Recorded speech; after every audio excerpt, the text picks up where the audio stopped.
हम भगवान के हैं। श्रीमद्भागवत गीता में भगवान कहते हैं, इस संसार में जीव बना हुआ आत्मा मेरा ही सनातन अंश है, परंतु प्रकृति में स्थित मन और पांचों इंद्रियों को आकर्षित करता है, अर्थात उनको अपना मान लेता है।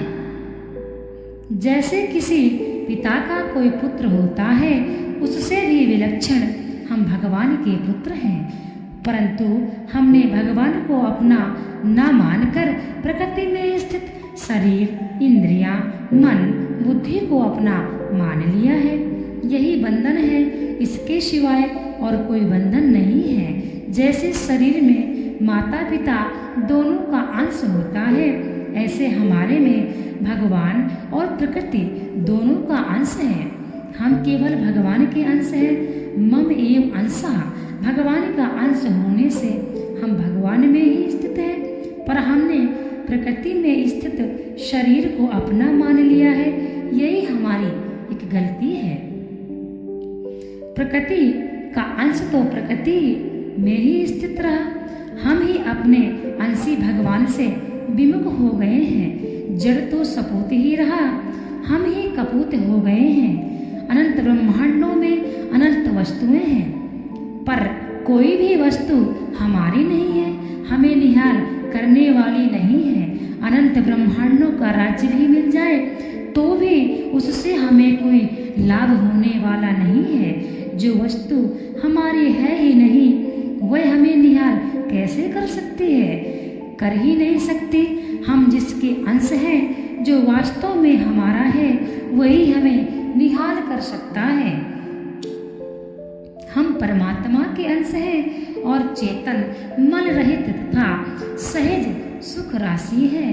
कहा गया है, ईश्वर अंश जीव अविनाशी, चेतन अमल सहज सुख राशि। हम किसी भी योनि में चले जाएं तो भी वैसे के वैसे ही चेतन अमल सहज सुख राशि रहेंगे। ऊंच नीच योनियों में जन्म लेने का कारण गुणों का संग है।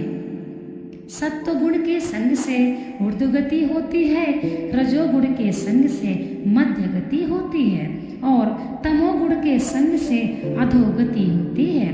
तात्पर्य हुआ कि गुणों के साथ संबंध होने से, अर्थात शरीर, इंद्रियां, मन, बुद्धि के साथ संबंध मानने से ही जन्म मरण होता है।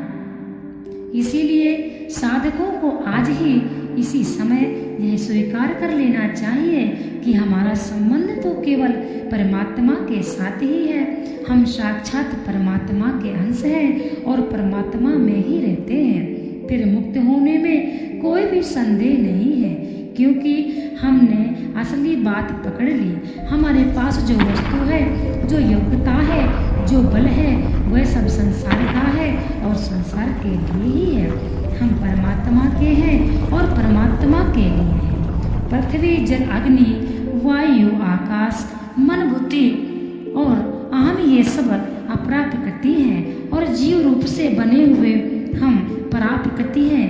हमारा संबंध परमात्मा के साथ है, शरीर के साथ नहीं है। शरीर अपरा प्रकृति में है, अहम और मेरा दोनों का संबंध संसार के साथ है। इस प्रकार निर्मम और निरंकार होते हुए ही तत्काल शांति मिल जाएगी। हमारा कुछ नहीं है, ममता भी हमारी नहीं है और अहंकार भी हमारा नहीं है, कामना भी हमारी नहीं है और स्पृहा भी हमारी नहीं है। इसी को गीता ने ब्राह्मी स्थिति कहा है कि इसलिए केवल यह स्वीकार कर लें कि हम परमात्मा के हैं। शरीर, इंद्रिया, मन, बुद्धि के साथ हमारा संबंध नहीं है तो अभी अभी मुक्त हो जाएंगे। इसमें पाप पुण्य का कायदा नहीं है। यह भावना ही उठा दे कि हम पापी हैं। हमारे में पाप ताप कुछ नहीं है। हम साक्षात परमात्मा के अंश हैं। पाप आगंतुक है और किए हुए स्वाभाविक नहीं है, परंतु हम स्वाभाविक, चेतन, अमल, सहज सुख राशि, इतना ही हमें जानना है। पाप पैदा और नष्ट होने वाली वस्तु है। हम पैदा और नष्ट होने वाली वस्तु नहीं है। हम सदा परमात्मा के साथ हैं और परमात्मा सदा हमारे साथ है। हम पापी हैं तो परमात्मा के साथ हैं, हम पुण्यात्मा हैं तो परमात्मा के साथ हैं। हम अच्छे हैं तो परमात्मा के साथ हैं, मंदे हैं तो परमात्मा के साथ हैं। हमारे में ना पाप है ना पुण्य है, ना अच्छा है ना मंदा है। अभी हमें अनुभव ना हो तो भी हम परमात्मा के साथ ही हैं। कितना ही बड़ा पापी हो, रोजाना जानवरों को काटने वाला कसाई हो, तो भी वह परमात्मा का अंश है। हम साक्षात परमात्मा के अंश हैं। हम पुण्य हमें छूते ही नहीं, हम तक पहुँचते ही नहीं। इस बात को हम ठीक समझ लें तो इतने से मुक्ति हो जाएगी। शरीर तो संसार का है और जनता मरता रहता है, पर हम वहीं रहते हैं।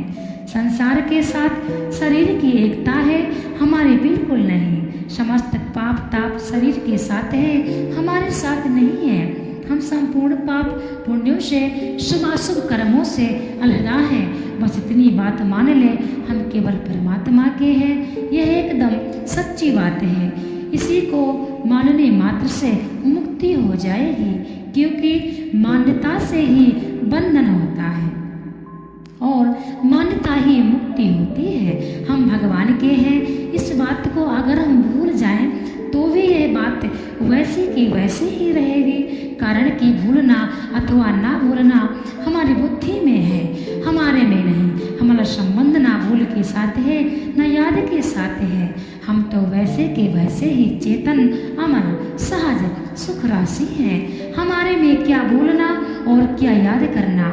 हम चेतन हैं और सत्व रजतम तीनों गुणों जड़ हैं। हम इन गुणों के साथ संबंध जोड़ते हैं, तभी ये गुण हमें बांधते हैं। अगर हम गुणों को ना पकड़े तो ये कुछ नहीं करेंगे।